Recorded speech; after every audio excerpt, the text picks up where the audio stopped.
to talk a little bit more about behavior change. To follow up last week, we talked about social norms and how do people around you to change your behavior. And today's presentation will be a little bit more about how behavior change matters in food safety, especially during this COVID-19 pandemic. So during this pandemic, we unlocked a lot of myths and we saw a lot of interesting pictures. For example, we see that there are people who buy groceries and then throw them in the soap water in their tub, try to sanitize their groceries. And also, we see people who do not really believe there is COVID-19. They do not believe they need to be social distanced. And then, unfortunately, this is one of our local street in the downtown area where I live. So still people go out and hang out and enjoy just like nothing happened. And then we see businesses who make mistakes, thought that virus only travels one way. Of course, they provided guidance. So each person who is at the checkout point or at this example ATM point, it's 6 feet between each other, but it's not sideways. Sideways is super close. So we noticed that behavior change before this pandemic, it seems like only exists in academia. But now, during this pandemic, especially as a business owner like you may notice that behavior change really affects how you do your business and how people expect you to run your business.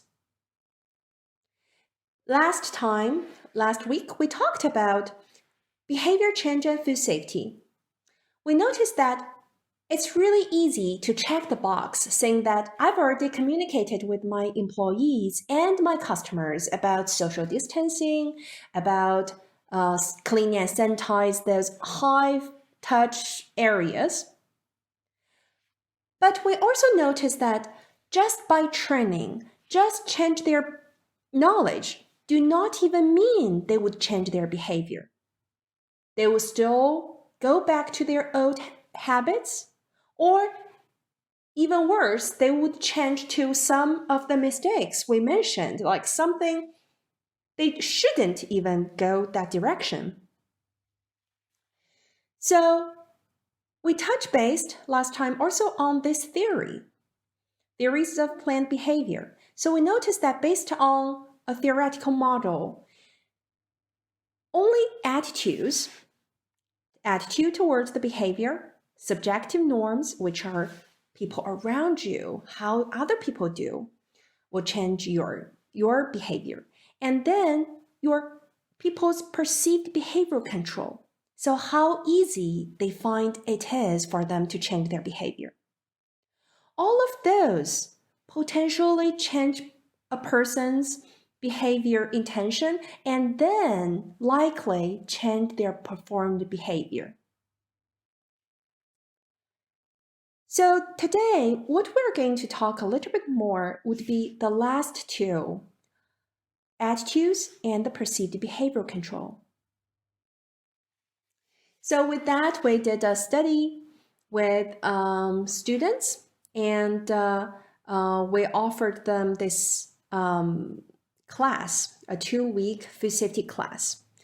And also we try to capture all they do using different angle camera.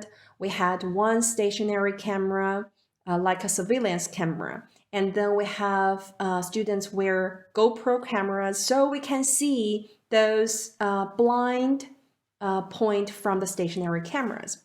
So they prepared raw meat dish as well as ready-to-eat salads.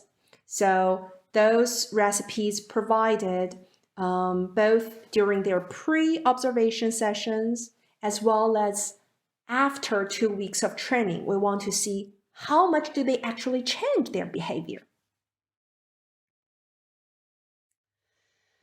So many times when I present data telling people that people do not really do what they tell you they would do, no one really believe it until we really recorded everything and show people, see? So when we ask students, almost everyone said that they wash their hands properly. But when we actually observe them, the blue bar represents the pre-intervention, like before they got our food safety training. Only 30% wash their hands long enough.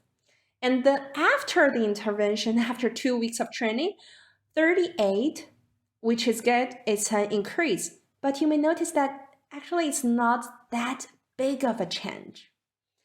And then you may notice that when it comes to the use of gloves, the change is much bigger. So from 30% to 50%.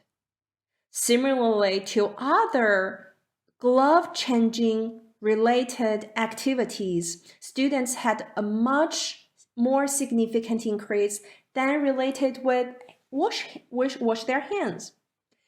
So when we looked into the differences, we find that students tend to had the attitude that I know how to wash my hands.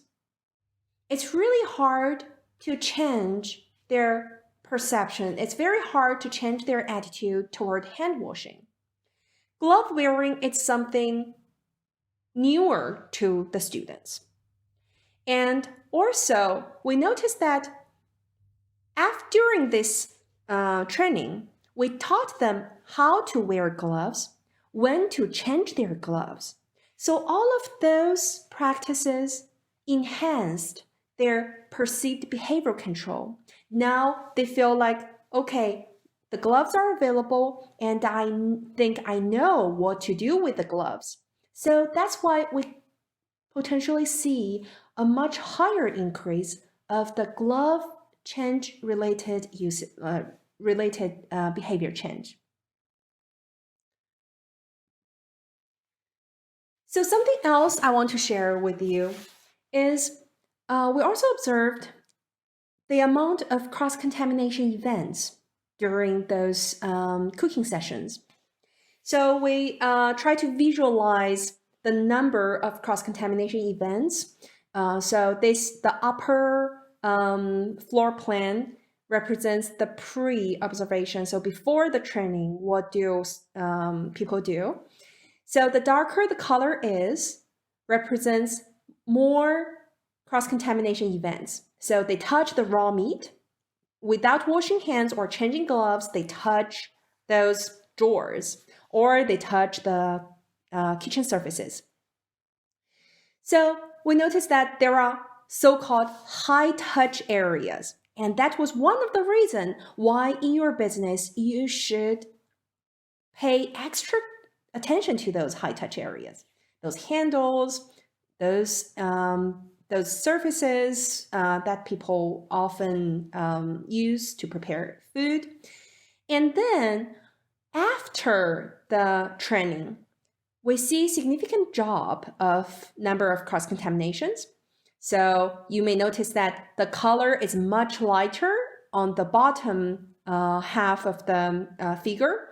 And also we observe some of the area completely without any cross-contamination events, like the area near the sink. But you may also notice that even with 2 weeks of training, cross-contamination events are still there. We can reduce it. It doesn't mean you completely eliminate them. So this is with raw meat. We also observed how they treat raw vegetables. Like we call, if they do not wash their produce, with running water.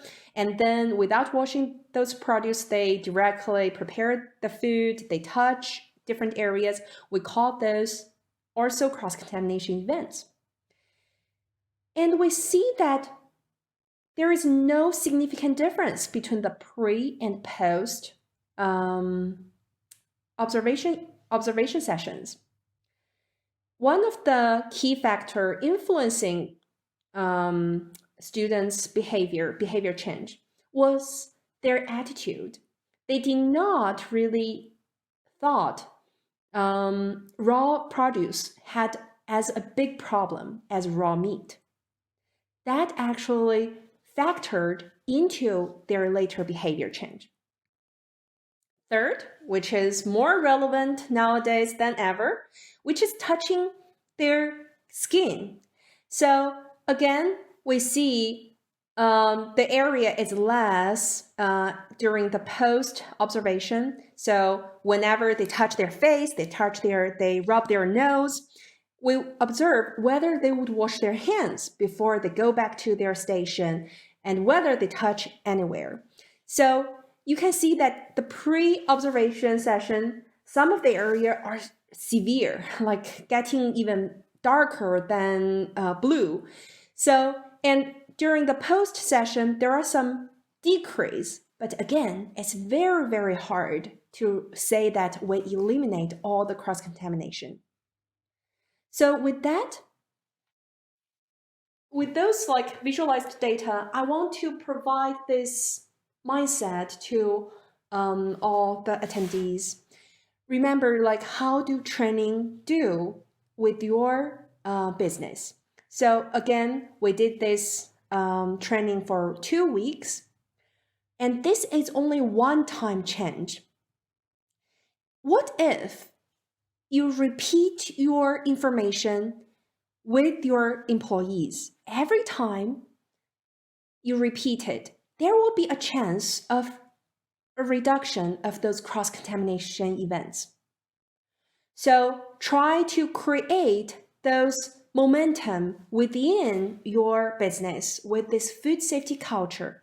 It could gradually reduce your potential risk for foodborne illness. So some of the best practices, communications. We currently say that everyone should have this like 6 feet apart in the public area and also in the workplace. How does this mean to your business?